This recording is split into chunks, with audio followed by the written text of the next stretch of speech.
ആ താനോ? എന്താ കാര്യം? ഞാൻ ആ വീട് വഴി തീരുമാനിച്ചു. അതിനിപ്പോൾ ഇവിടെ വരേണ്ട കാര്യം എന്താ? മാറിക്കൊള്ളണം. ഞാനിവിടെ ഒരു 5-6 ദിവസമേ താമസിച്ചുള്ളൂ. അപ്പോൾ ബാക്കി വാടകയുടെ കാര്യങ്ങളൊന്നും.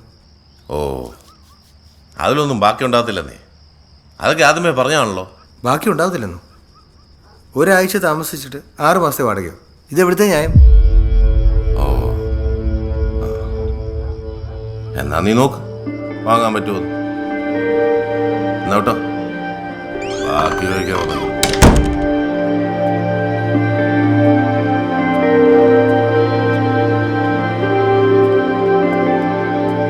സാറേ, ചോദിച്ചിട്ട് കാര്യമില്ല.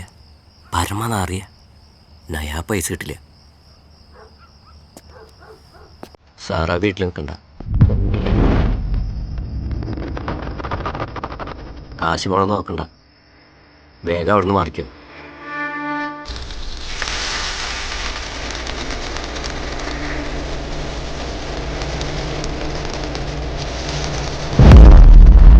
ഇരിക്കുന്ന സ്ഥലത്തിന് ഒരു പ്രശ്നമുണ്ട്.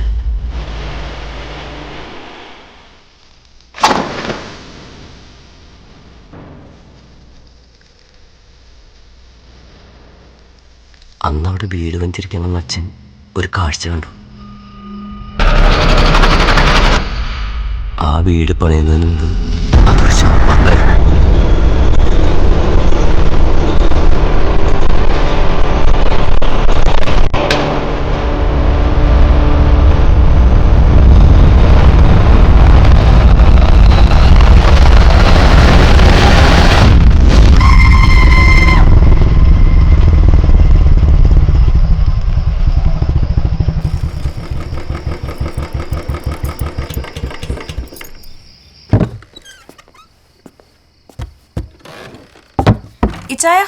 ഷൈനത്താന്റെ കൈക്ക് പൊള്ളലേറ്റു.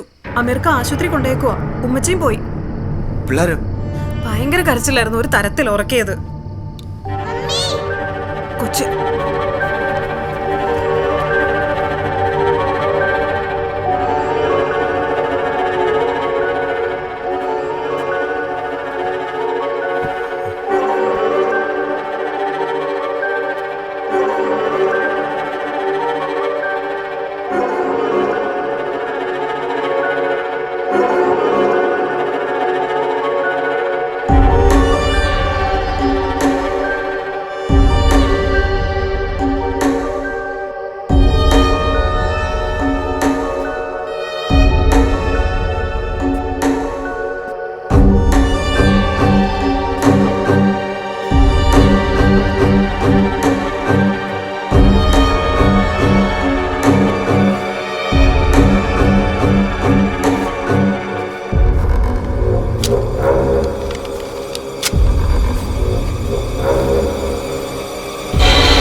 Once you are my guest, you will always be.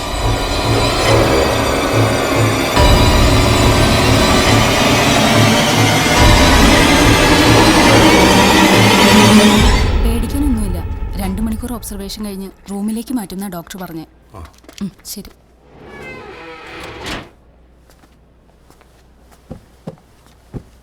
കുറച്ച് കഴിഞ്ഞ് റൂമിലേക്ക് മാറ്റാന്നാ പറഞ്ഞത്. എന്തായാലും 4-5 ദിവസം ഇവിടെ നിൽക്കേണ്ട വരും.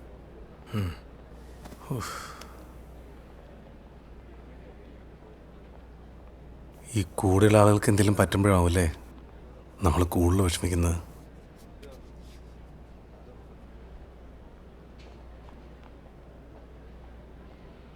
ഞാൻ തിരിച്ചാ വീട്ടിലേക്ക് തന്നെ പോകുക. നീ എന്ത് പ്രാന്താറായി പറയണത്? എന്നിട്ട് അവിടെ കിടന്ന് ചാവാനോ?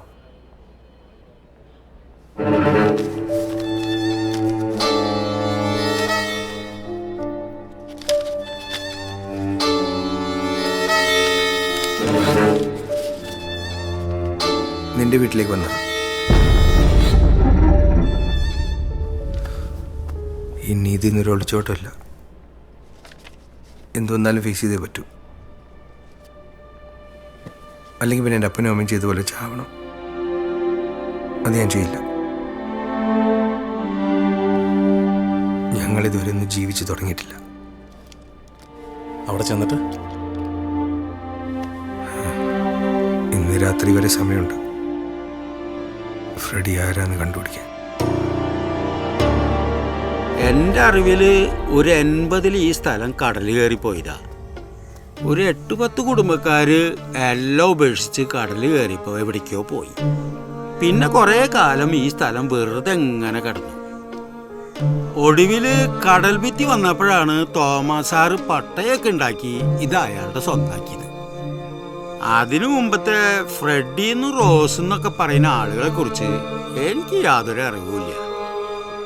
ഇവിടെ നിന്ന് പോയവരാരും ഇതുവരെ തിരിച്ചു വന്നിട്ടുമില്ല.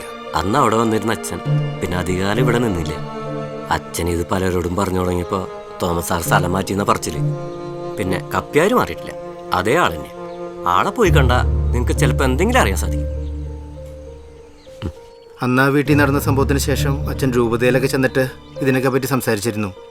പക്ഷേ ആ തോമസ് മുതലാളി ഇടപെട്ട് അച്ഛൻ്റെ വേഗം ഇവിടുന്ന് സ്ഥലം മാറ്റി. അങ്ങേരി അവിടെ കൈക്കൂലിയൊക്കെ കൊടുത്തിട്ടാണ് ആ വസ്തു സ്വന്തം പേരിലാക്കിയത്. ചിലപ്പോൾ അതിൻ്റെ പേടിയുണ്ടായിരിക്കും. ഇനിയിപ്പോൾ അന്നത്തെ ശവസംസ്കാരത്തിൻ്റെ കാര്യങ്ങളൊക്കെ ആരോടെ ഇപ്പോൾ ഒന്ന് ചോദിക്കുക. ആ പീറ്ററേട്ടൻ അന്ന് ശവങ്ങൾ അടക്കിയിരുന്ന സമയത്തുണ്ടായിരുന്ന കപ്പ്യാര. ആൾക്ക് ചിലപ്പോൾ നിങ്ങളെ സഹായിക്കാൻ പറ്റും.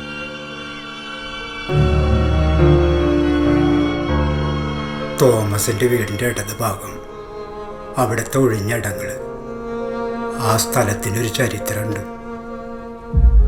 70-ൽക്കിടയില. അന്ന് 50-ൻ്റെ ചെറുപ്പം എനിക്ക്. അന്നൊക്കെ എല്ലാവരും ഭയപ്പെട്ടിരുന്നൊരു അസുഖമായിരുന്നു കോളറ. എല്ലായിടത്തും പിടിച്ച പോലെ ഈ നാട്ടിൽ അസുഖം പടർന്നു പിടിച്ചു. അന്നത്തെ അച്ഛൻ ഫാദർ ഫ്രാൻസിസ് ആയിരുന്നു. റോമിലൊക്കെ പോയി പഠിച്ച ഒരാൾ.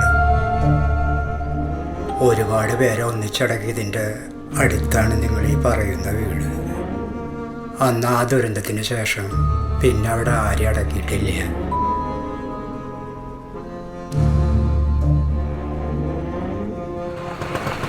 മരിച്ചവരുടെ കൂട്ടത്തിൽ ഫ്രെഡി ഉണ്ടായിരുന്നോ റോസ് ഉണ്ടായിരുന്നോ എന്ന് ആർക്കറിയാം. കാലം കുറേ ആയില്ലേ. നീ കയറ്.